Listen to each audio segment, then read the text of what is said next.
பாஜக முக்கிய பிரமுகர் அமித்ஷா சென்னை வருகை. இதெல்லாம் ஒரு பக்கம் இருக்கட்டும், நேத்து பாஜக தலைமையகத்திலிருந்து ஒரு நியூஸ் வருது. பாஜக தலைவர் ஆகணும் நீங்க ஆசைப்பட்டீங்கன்னா நீங்க வந்து பேர் கொடுத்துருப்போங்க தலைமையிடத்துல அப்படிங்கிற மாதிரி சொல்றாங்க. ஆனா பாஜக தலைவர் ஆகிறது அதிமுக பிரமுகர் தானே அப்படிங்கிற மாதிரி நமக்கு தெரியும். இதெல்லாம் ஒரு பக்கம் இருக்க, அதிமுகவும் பாஜகவும் கூட்டணின்றதும் நமக்கு தெரியும். ஆனா இப்ப அதிமுக தாவேக்காக வெயிட் பண்ணிட்டு இருக்காங்க. இது என்ன புது கதை? அப்ப தாவேக்கா அதிமுக பாஜக கூட்டணியா அப்படின்னு கேட்டீங்கன்னா நடந்தாலும் நடக்கலாம்ங்கிற மாதிரி தான் இப்ப அரசியல் வட்டாரங்கள் பேசப்படுகிறது. இப்போ இது என்னன்னு தெரிஞ்சுக்கணும்னா இந்த வீடியோ ஃபுல்லா பார்க்கணும். சோ வாங்க வீடியோக்குள்ள போகலாம். பாஜகவோட முக்கிய பிரமுகரா இருக்கிற அமித்ஷா இன்னைக்கு சென்னை வந்திருக்காரு. கொஞ்ச நாளைக்கு முன்னாடி மோடி அவர்களும் வந்திருந்தாரு. இப்போ எதுக்கு இவங்க எல்லாம் வராங்க அப்படின்னு கேட்டீங்கன்னா நல்லாவே தெரியும்.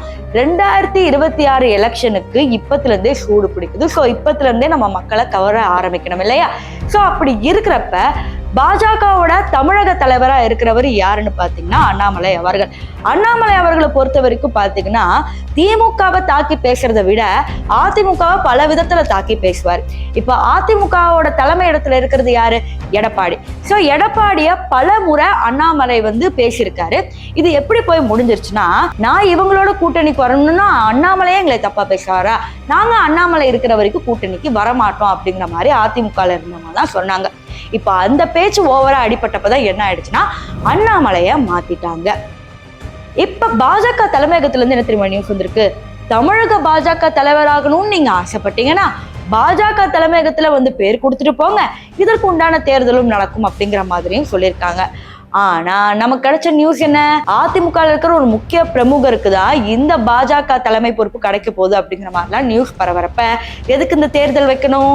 அப்ப சும்மா வைக்கிறாங்களா அப்படின்னு கேட்டீங்கன்னா தெரியல. பிஜேபியில முக்கிய பிரமுகரா இருக்கிற நயினார் நாகேந்திரனும் இப்போ விருப்ப மனு வந்து கொடுத்திருக்காரு. அண்ணாமலைக்கு அப்புறம் இவர் வருவாரா அப்படிங்கிறது கமெண்ட் செக்ஷன்ல சொல்லுங்க. இதெல்லாம் ஒரு பக்கம் இருக்கிறப்ப தாவேக்காக்கு வருவோம். தாவேக்கா முதல் மாநாட்டிலே ஸ்ட்ராங்கா சொன்ன ஒரு விஷயம், நாங்க கூட்டணிக்கு ரெடியா இருக்கணும், கூட்டணி வச்சுக்கிறவங்க தாராளமா வச்சுக்கலாம் அப்படிங்கிற மாதிரி ஒரு அறிவிப்பு கொடுத்தப்ப ஃபர்ஸ்டே எதிர்பார்க்கப்பட்டது என்னன்னா எடப்பாடி அவர்களும் தாவேக்கா விஜய் அவர்களும் கூட்டணி வச்சாங்கன்னா ஒரு நல்ல காம்பினேஷனா இருக்கும், தமிழகத்துல மோஸ்ட் ஆஃப் ஆல் எல்லா இடத்துலயும் பிடிச்சிடலாம் அப்படிங்கிற மாதிரி ஒரு பேச்சு போச்சு. ஏன் ரீசெண்டா கூட முதலமைச்சர் யார் ஆவாங்க அப்படின்ற மாதிரி ஒரு கணிப்பு எடுத்தப்ப அதுல முதலமைச்சர் ஸ்டாலின் முதலிடம், அடுத்து 18% விஜய் அவர்கள், அடுத்து பாத்தீங்கன்னா ஒரு 6-7% எடப்பாடி அவர்கள் இருக்காங்க. அப்படி இருக்கிற பட்சத்துல எடப்பாடி அவர்களும் விஜய் அவர்களும் சேர்ந்து கூட்டணி வச்சுட்டா ஈஸியா முதலமைச்சர் பதவிக்கு போக முடியும். ஆனா அதுல ஒரு ட்விஸ்ட் என்ன தெரியுமா? முதலமைச்சரா எடப்பாடி அவர்கள் தான் இருக்க முடியும், துணை முதலமைச்சருக்கு வேணும்னா விஜய் இருக்க முடியும். ஸோ இதுதான் அதிமுக ஆஃபர் பண்ணியிருக்காங்க. கிட்டத்தட்ட 60க்கும் மேல உள்ள சீட்டை நாங்கள் தாவேக்காக்கு ஒதுக்கி தரோம், துணை முதலமைச்சர் பதவியை நாங்கள் விஜய்க்கு தரோம் அப்படிங்கிற மாதிரி சொல்லியிருந்தாங்க. ஆனா தாவேக்கா இவங்க சைட்ல இருந்து எந்த ஒரு ஆன்சருமே இப்போ வரைக்கும் கொடுக்கல. சரி, இதெல்லாம் ஒண்ணு இருக்கிறப்ப அண்ணாமலை அவர்கள் இனிமே பாஜக என்ன பண்ண போறாங்க அப்படிங்கிற ஒரு கேள்விதான் எழுது.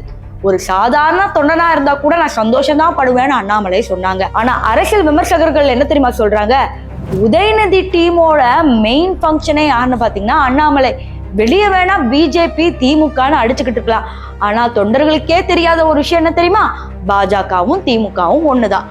அப்போ அண்ணாமலை தலைவராக வேணா இல்லாம இருக்கலாம், ஆனா அண்ணாமலை சொல்றதுதான் தமிழக பாஜகவில் நடக்கும்.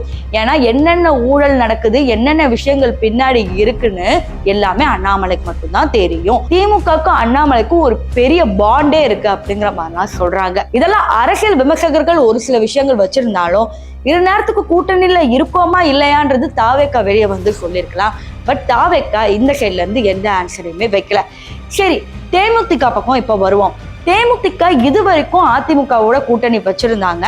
அதுக்கப்புறம் பல விஷயங்கள் வந்து எப்படிலாம் போச்சுன்னா, நாங்க இனிமே வந்து தேமுதிகவோட கூட்டணி வச்சுக்க மாட்டோம், அதை பத்தி கேட்காதீங்க அப்படிங்கிற மாதிரிலாம் எடப்பாடி பழனிசாமி பிரஸ் மீட்ல முன்னாடி பேசியிருந்தாரு. பிரேமலதா அதற்கு என்ன பதில் சொன்னாங்கன்னா, அதெல்லாம் ஒண்ணும் கிடையாது, நான் அது எங்களுக்குள்ள அண்ணன் இதுக்குள்ளதான் நாங்க பாத்துக்கிறோம் அப்படிங்கிற மாதிரி சொன்னாங்க. இப்போ இதுல ஒரு சந்தேகம் வரலாம். ஒருவேளை தேமுதிக விஜயகாந்துக்கு விஜய ரொம்ப பிடிக்கும். ஏன்னா விஜயோட ஏர்லி ஸ்டேஜஸ்ல இருந்து விஜயகாந்த் ரொம்ப ஒரு பெரிய ரோல் பண்ணியிருக்காரு. அப்படி இருக்கிறப்ப தேமுதிகவும் தாவேக்காவும் ஒன்னா சேர்ந்தா எப்படி இருக்கும் அப்படிங்கிற மாதிரி மக்கள் எதிர்பார்ப்பும் அதிகமா இருக்கு. ஸோ இவ்வளோ விஷயங்கள் இந்த 2026க்கான எலெக்ஷன்லேயே நடக்க போகுது. திடீர்னு மோடி வராங்க, திடீர்னு அமித்ஷா வராங்க, திடீர்னு தாவேக்கா கூட்டணின்னு சொல்றாங்க, திடீர்னு இல்லைன்னு சொல்றாங்க. இதுல எதை நம்புறது எதை விடுறது அப்படின்னு கேட்கறதெல்லாம் நமக்கு கதை கிடையாது. நீங்க தேர்தல்ல யாருக்கு ஓட்டு போட போறீங்கன்னு கமெண்ட் செக்ஷன்ல மறக்காம சொல்லுங்க.